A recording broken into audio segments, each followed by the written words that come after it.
Salut à tous. Nous parlons depuis un bon moment déjà des événements à venir qui nous statuent sur les prophéties qui restent à s'accomplir. Et nous avons réalisé qu'il n'y en a plus beaucoup, que ce soit avant l'enlèvement de l'Église ou concernant le retour physique et littéral du Seigneur Jésus-Christ avec tous ses rachetés sur cette terre.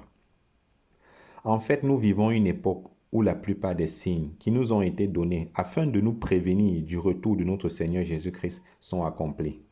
Et le seul grand signe qui reste à s'accomplir est bien sûr celui de cette fameuse signature d'une alliance de 7 ans qui a été prophétisée par le prophète Daniel dans son 9e chapitre verset 27 du livre de l'Ancien Testament, où il a fait cette très grande prédiction.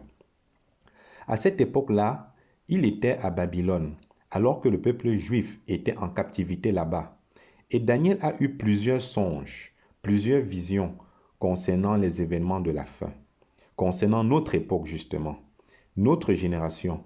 Et dans ce chapitre, il va recevoir de façon prophétique l'histoire du peuple juif à partir de ce moment de la déportation à Babylone jusqu'à l'établissement, comprenez bien, du véritable royaume de Dieu sur la terre, lorsque le Seigneur Jésus-Christ sera revenu et établira justement ce royaume à la grandeur de la planète.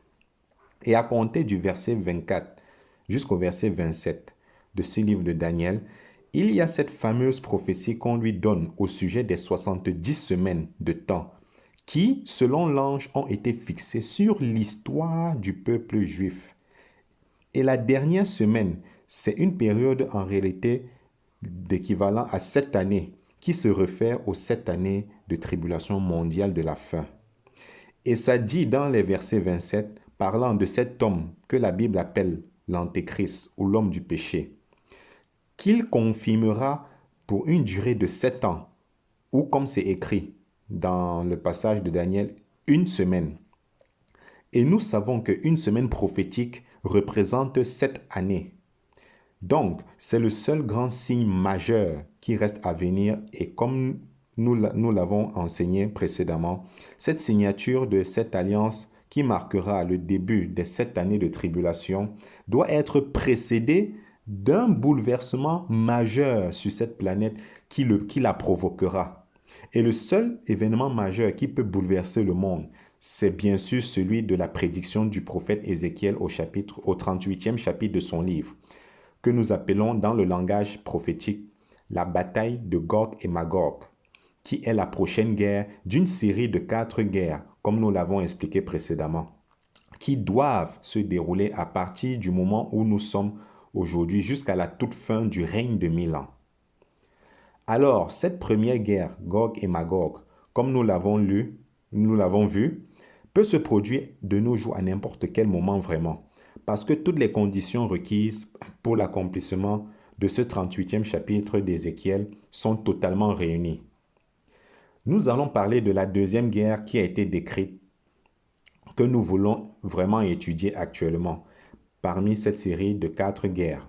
Cette deuxième guerre s'appelle la guerre de l'Antéchrist ou encore la guerre de l'homme du péché, qui est décrite pour nous dans le 6e chapitre du livre de l'Apocalypse. Et elle se produira peu de temps après la confirmation de cette alliance relatée par le prophète Daniel, qui sera signée dans les derniers jours entre Israël et plusieurs nations autour d'Israël pour une durée précise de 7 années. Et comme on vient de le dire, cette signature de l'alliance sera précédée d'un événement mondial qui va bouleverser le monde et qui va obliger la signature de ce traité. Car nous savons très bien qu'en Israël et au Moyen-Orient, les grandes puissances mondiales ont tenté depuis des années d'établir une paix dans la région, mais sans succès. Par exemple, les États-Unis, qui ont dépensé des millions et des millions de dollars, moyennant des navettes, des intervalles entre Washington, Tel Aviv et Jérusalem, dans le but de signer une alliance ou un traité de paix dans cette région, mais en vain. Cependant, la Bible dit qu'un jour, ce sera réalisé. Quelqu'un réussira à signer une alliance de paix et de sécurité avec Israël et les nombreux pays qui sont autour d'Israël. Et ce sera par celui que la Bible appelle l'homme du péché. Et cette signature devra être provoquée par ce grand bouleversement qui a ébranlé le monde parlant de la guerre, cette première guerre de Gog et Magog, qui va provoquer à sa suite un grand trouble mondial, non seulement mondial, mais principalement dans la région du Moyen-Orient. Et à ce moment-là, Daniel a prophétisé qu'il y aura une coalition de 10 nations ou 10 pays représentés dans la Bible par les 10 orteils de la fameuse statue du songe de Nebuchadnezzar, roi de Babylone à l'époque, et qui était aussi symboliquement représenté par les 10 cornes que Daniel a vues sur le quatrième animal, tel qu'il décrit dans son livre. Et ce sont les mêmes 10 cornes que nous retrouvons dans le livre de l'Apocalypse, chapitre 13. Alors que l'apôtre Jean, qui était exilé sur l'île de Patmos, va voir sortir de la mer cette bête avec 10 cornes. Cette bête représente en fait l'homme du péché. Et les 10 cornes représentent la coalition de ces 10 nations à la toute fin, qui vont se réunir, qui feront, comme Daniel le prophétise, des alliances humaines entre elles, pour dire vraiment, en ces termes, assez de la guerre, assez des catastrophes. Nous voulons faire une entente pour assurer la paix et la sécurité partout sur cette planète. Alors comprenez bien, une fois que ce traité de soi-disant paix et de sécurité sera signé ou confirmé, ce sera plutôt le début de cette année de tribulation dont la durée ne peut être changée. Et c'est vraiment précis dans la parole du Seigneur. Et cette deuxième guerre, qui est celle de l'homme du péché, se produira peu de temps après la signature de cette alliance prétendument de paix et de sécurité. Parce que son premier but, en réalité, c'est de devenir le gouvernement mondial, de régner sur cette terre. Et déjà peu de temps après la signature de ce supposé traité de paix et de sécurité, il y aura un déclenchement de cette deuxième guerre, celle de l'homme du péché, qui va tenter de s'emparer du pouvoir mondial. Mais ça ne va pas fonctionner tout de suite, parce qu'il y aura encore trop de puissance chez les nations, chez les gouvernements dans ce monde. Et ça va lui prendre en réalité 3 ans et demi après la confirmation de cette alliance pour réussir dans ses buts. Voici la description dans le livre de l'Apocalypse, chapitre 6, verset 1 à 4, Apocalypse, chapitre 6, verset 5 à 7 et Apocalypse, chapitre 6, verset 8 de cette guerre. Alors, à l'analyse du premier verset du 6e chapitre, nous constatons qu'il ne s'agit pas du Seigneur Jésus-Christ monté sur le cheval blanc, parce que c'est lui-même le Seigneur qui brise le premier sceau du livre à 7 sceaux. Et de ce fait, un cavalier est sorti. Et ce cavalier, c'est l'homme du péché qui part à la conquête du monde, comprenez-le, afin de devenir le gouvernement mondial. Mais il n'aura pas de succès avant les 3 années et demie, parce que ce n'est qu'au milieu de cette année de tribulation qu'il devient finalement le gouvernement mondial. Par contre, dans le chapitre 19, nous voyons dans le chapitre 19 du livre de l'Apocalypse, nous voyons maintenant le Seigneur Jésus-Christ monter sur un cheval blanc qui est le véritable, puisque la Bible le spécifie bien. Alors, lorsqu'il est par exemple dit que l'agneau brise le premier sceau et les autres sceaux, il s'agit du fameux livre à 7 sceaux que Dieu tient dans sa main droite, que Jean a vu dans sa vision, dont vous avez la description au chapitre 5.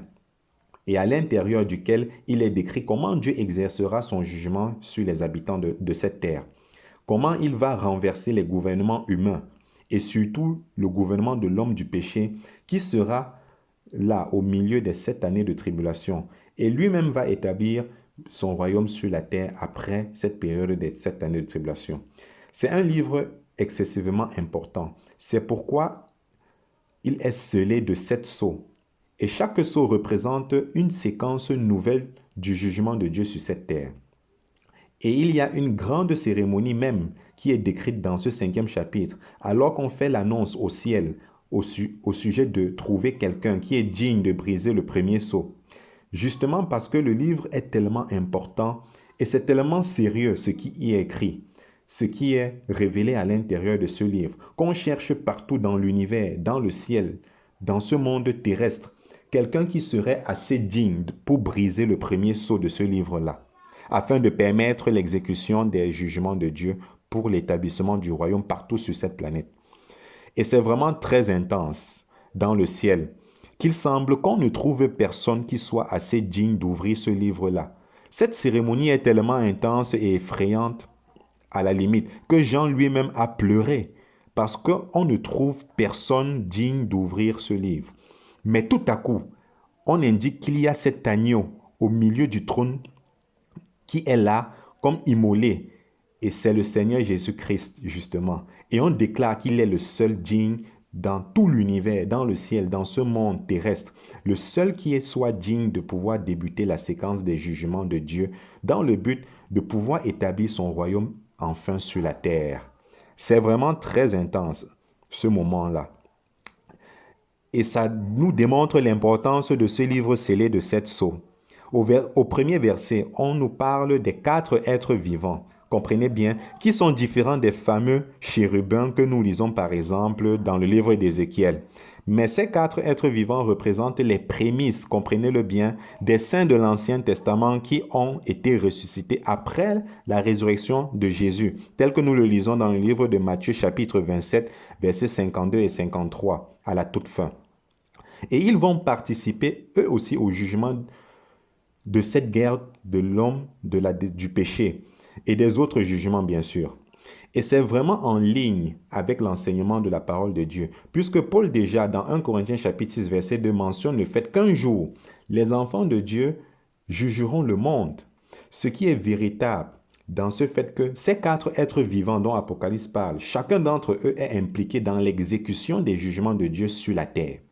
Également dans le livre de Psaume chapitre 149 verset 59, qui nous montre l'implication des enfants de Dieu durant cette année de tribulation lors de l'exécution des jugements de Dieu sur cette planète.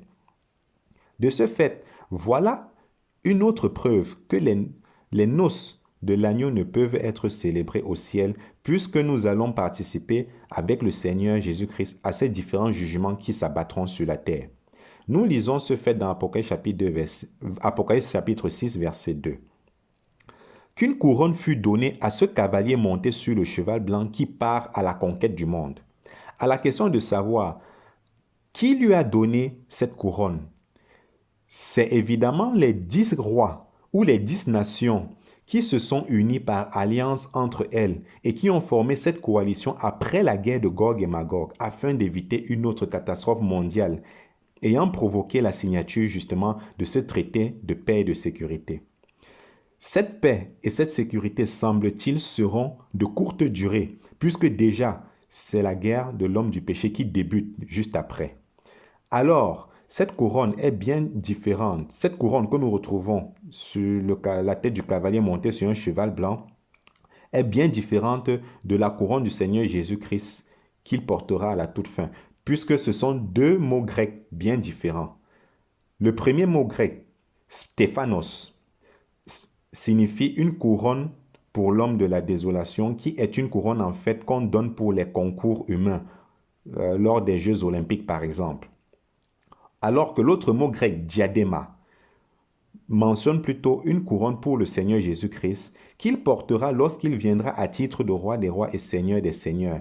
C'est une couronne royale. Alors, cette deuxième guerre qui est celle de l'homme du péché que nous sommes en train de vouloir étudier est communément appelée dans le jargon biblique la guerre des 4 cavaliers tel que c'est décrit dans le livre de l'Apocalypse chapitre 6. Et souvent sur Internet, les gens retrouvent certaines prédications qui disent que nous sommes déjà sous le jugement du premier, du deuxième ou du troisième cavalier. C'est tout à fait impossible car ces 4 cavaliers sont en fait une série de guerres qui composent en fait la guerre de l'homme du péché. Et la guerre de l'homme du péché ne peut se produire tant et aussi longtemps que cette alliance pour une durée de 7 ans n'aura pas été signée ou confirmée. Mais comme nous allons l'enseigner, l'homme du péché qui aura réussi cet exploit de confirmer une entente de paix et de sécurité dans le Moyen-Orient entre Israël et plusieurs pays autour, partira en guerre parce que son but réel, c'est de devenir le gouvernement mondial. Et ça va lui prendre 3 ans et demi avant d'atteindre son objectif. Puisqu'au milieu de cette année de tribulation, et tel que c'est décrit dans le 13e chapitre du livre de l'Apocalypse, parce que à partir de ce 13e chapitre, nous sommes rendus justement, comprenez bien, au milieu de ces 7 années de tribulation, pratiquement. Jean a vu cette bête sortie de la mer avec 10 cornes et explique que c'est un contrôle mondial qui s'établira à ce moment-là. Ceci prouve que ce n'est qu'au milieu de cette année de tribulation que cet homme va réussir dans ses tentatives de prendre le contrôle mondial. Mais très peu de temps après la confirmation de cette alliance, il va partir en campagne de guerre. C'est cette guerre qu'on appelle la guerre des 4 cavaliers du livre de l'Apocalypse. On a vu le premier sceau qui a été brisé. Et ce premier cavalier monté sur le cheval blanc identifié comme l'homme du péché. Le deuxième cavalier est monté plutôt sur un cheval roux. Et il est dit qu'il lui sera donné le pouvoir d'enlever la paix de la terre. Si c'est le cas, eh bien évidemment cela veut dire qu'il y avait une paix auparavant qui existait déjà, qui avait été établie. Et effectivement, nous avons étudié qu'il y a une alliance de paix et de sécurité qui sera signée. Ceci prouve tout simplement ce que l'apôtre Paul a déclaré dans 1 Thessaloniciens chapitre 5, verset 3. Également, si nous continuons la lecture à la suite d'Apocalypse, nous constatons que c'est vraiment terrible ce qui va se passer. Ça dit ici que les hommes vont s'égorger et que même les bêtes sauvages vont même s'attaquer aux êtres humains. Parce que bien sûr, il y aura cette grande famine mondiale que nous lisons qui se produira à ce moment-là. Et selon ce qui est écrit dans ce 6e chapitre de l'Apocalypse, le salaire d'une personne d'une seule journée suffira à peine à lui procurer de la nourriture.